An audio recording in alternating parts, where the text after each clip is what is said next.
Good, YouTube? It's your boy, Blue Blood Sports TV, back at y'all with another one.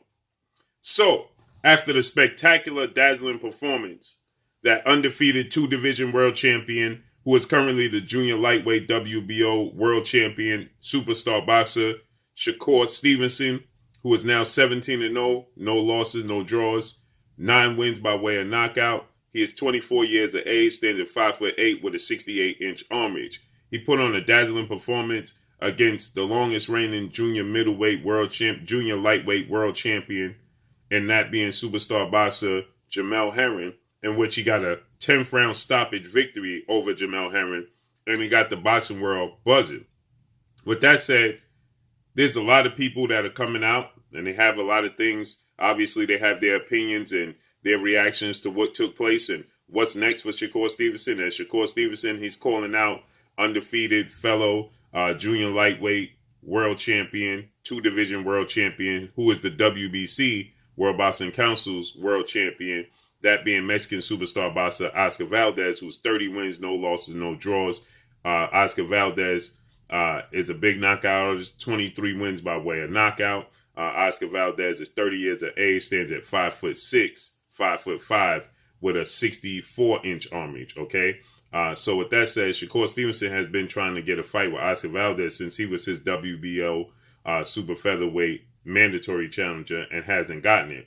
There's talks of Oscar Valdez possibly fighting Emmanuel Navarrete, who's now the super featherweight world champion, who's moving up to junior lightweight, and legendary promoter, top-ranked CEO and promoter of Oscar Valdez, promoter of Shakur Stevenson, promoter of Emmanuel Navarrete. He's saying that we could see Emmanuel Navarrete versus Oscar Valdez, and he's looking to make a fight for Shakur Stevenson to take on former two-time Olympic gold medalist, three-division world champion, former unified lightweight world champion, superstar boxer Vasyl High-Tech Lomachenko, Ukrainian superstar boxer, who is going into his second fight after his second defeat to undefeated unified lightweight world champion, superstar boxer Teofimo Lopez. So Vasyl Lomachenko, he beat Nakatani after losing to Teofimo Lopez, and then he's going into another fight with former IBF super junior lightweight world champion in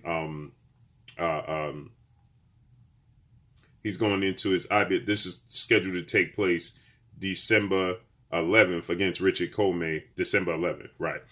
So with that said, Bob Arum is stating that he believes that Vasyl Lomachenko wants to come back down to 130 and challenge Shakur Stevenson. So he wants to make that super fight. He believes that's super fight, and he believes it's an action-packed fight between Navarrete and Oscar Valdez, which it will be. But Shakur Stevenson wants to unify the belts.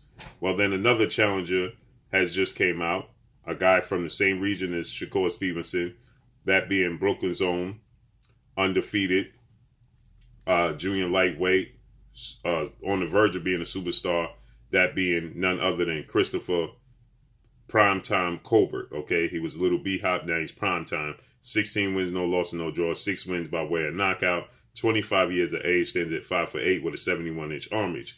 He's coming off a victory against King Tug, Tug Nyambar. That was a unanimous decision for him. That was in July of this year. So he did an interview in which Chris Colbert, who's on the verge of superstardom, is a super featherweight, junior lightweight, 130 now. And he did an interview and on the Boxing Voice, shout out to Ness and the Boxing Voice, in which Chris Colbert, he said that he would have gotten the job done better than Shakur Stevenson and quicker than Shakur Stevenson because JEMEL Herring was clearly asking to be stopped at the third round, okay? So he's saying that, if that was him in the third round, he would have stopped, JEMEL Herring much earlier than Shakur Stevenson did, okay? So Shakur Stevenson, he got wind of this, and Shakur Stevenson, he responded, and he said, come on, man, stop, stop already, and he went back and forth. They started going back and forth, and, Shakur Stevenson, he said, right,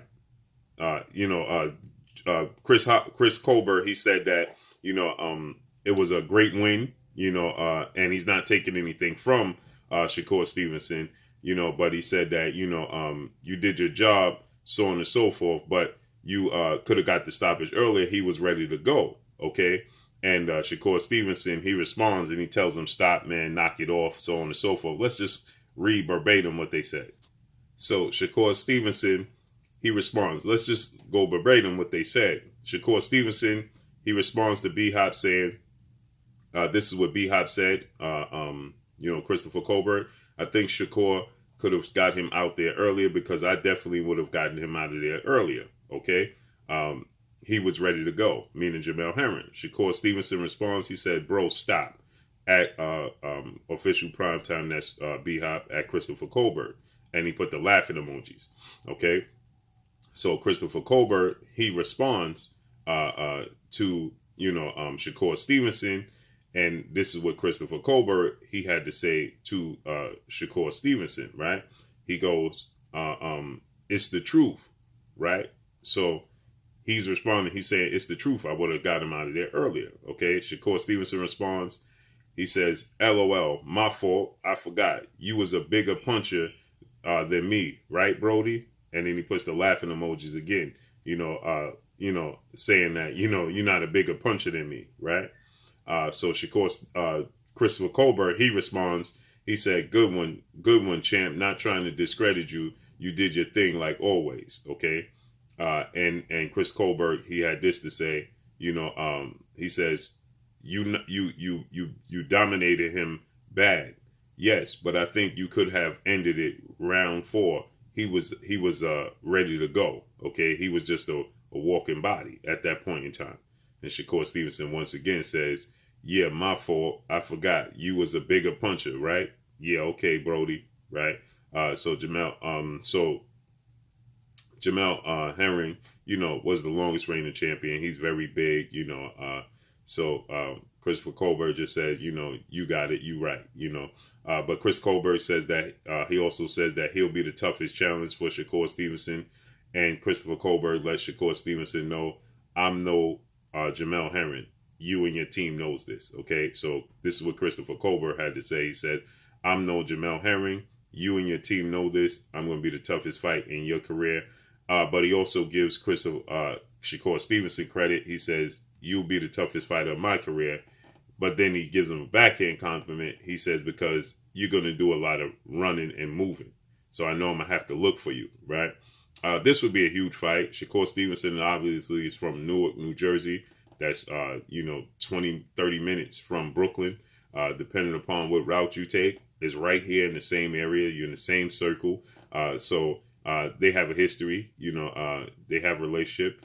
And, Shakur Stevenson, he puts the entire junior lightweight division on notice. He's tired of being slighted, okay? He's tired of being, not considered in that, you have that 4 kings, like Gervonta Tank Davis said, with Gervonta Tank Davis, Ryan Garcia, Devin Haney, Teofimo Lopez, and Shakur Stevenson is tired of being on the outside looking in. And the reason that he doesn't get lumped into that is because Shakur Stevenson fights at a weight class always, at one point it was 2 weight classes below them. He was at 126 and they are at 135. They started their careers at 135. So he's 2 weight classes below them. Okay, so with that said, he always, doesn't get lumped in to this conversation with these 4 kings. Okay, and we know the WBA interim belt belongs to Chris Colbert. Now, Chris Colbert is possibly on the verge of fighting for the WBA official title.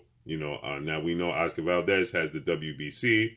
Shakur Stevenson now has the WBO. I believe the IBF and the WBA are both vacant. The WBA was vacated by none other than Gervonta Tank Davis, as the WBA, World Boxing Association, and President Gilberto Mendoza, they gave Gervonta Tank Davis essentially an ultimatum, made him have to make a choice and choose if you're going to stay at 135, 140, then you're going to have to make a decision. He simultaneously held the WBA super title at 130. Now he vacated it. So Chris Colbert is the interim champion so he's going to fight for the WBA interim title. Looks like that could possibly take place in January or February. So he'll officially become a champion. And then for Shakur Stevenson, as he stated, he wants to become undisputed. He's going to have to go through eventually Chris Colbert. That's a big fight. that should take place right here in New York in Madison Square Garden. Okay, I would favor Shakur Stevenson. I think he's a bit more polished than Chris Colbert. I believe he's stronger than Chris Colbert, and I think their speed and athletic ability is on the same level. But the fact that Chris Colbert said that his toughest fight is going to be Shakur because he's going to do a lot of running and movement. If you look at their careers and you look at their fights, Chris Colbert used a lot more movement and a lot more, activity than Shakur Stevenson. Shakur Stevenson tends to be flat-footed at times, okay, as he was in front of JEMEL Herring. He was right in the pocket with JEMEL Herring the entire fight. He very rarely used his legs. Chris Colbert uses his legs quite often, okay? And I think that Shakur Stevenson is a better defensive fighter. So this is going to look a lot like, in my opinion, to a lesser degree, Floyd Mayweather versus Zab Judah type of fight. But Shakur Stevenson is the southpaw and Chris Colbert is the orthodox fighter. And in this case, I think that Shakur Stevenson is the more polished, more gifted fighter like Floyd Mayweather was over Zab Judah. So it'll be an interesting fight. So now he's going to have to go through Chris Colbert because I favor Chris Colbert to win his fight against a vacant champion. And Shakur Stevenson, it could possibly face Vasyl Lomachenko. That's huge for him, okay? And he wants to become undisputed, so it's all laid out for him. So let's see how this plays out moving forward. But that's all I got for y'all. Make sure you hit the like button. Drop a comment in the comment section. Let me know what y'all think. Y'all already know what it is. It's your boy Blue Blood Sports TV. Hate, like, comment, and subscribe. If you haven't subscribed, hit the subscribe button, hit the like button, hit the bell icon to get all the new notifications. Follow me on Instagram at Blue Blood Sports TV, all one word. Y'all already know what it is. Shout out to the entire LDBC. Shout out to New Media. Shout out to Black Media Row. Make sure you like and share these videos. That's all I got for you. Peace. Above Garden, you're watching Blue Blood Sports TV. Wow.